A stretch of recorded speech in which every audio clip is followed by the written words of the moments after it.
hello' everyone আজি কেইদিনমান আগত হৈ যোৱা দুধনৈ বাইখ উৎসৱত মই উপস্থিত আছিলোঁ আৰু এইবাৰ আছিল তেখেতসকলৰ ৰূপালী জয়ন্তী আৰু মই উপস্থিত আছিলোঁ তেখেতসকলৰ মাজত সখিকা হিচাপে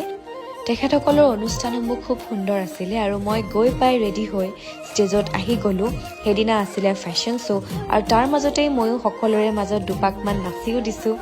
আৰু পিছদিনাখনে আমি ভাবিলোঁ যে আমি ৰাভা জনজাতীয় সাজপাৰ পৰিধান কৰোঁ নিজে গৈ কিনি লৈ আৰু এয়া ৰেডি হৈও গ'লোঁ এয়া আছিল ছেকেণ্ড ডে যিদিনাখনে আহিছিলে সুদূৰ মুম্বাইৰ পৰা সকলোৰে পৰিচিত অমিত মিশ্ৰা তেখেতসকলৰ লগত বহুত এনজয় কৰিলোঁ আৰু বহুত নাচিলোঁ সঁচাকৈ ইমান এনাৰ্জেটিক পাৰফৰ্মেঞ্চ সঁচাকৈ ক'বলগীয়া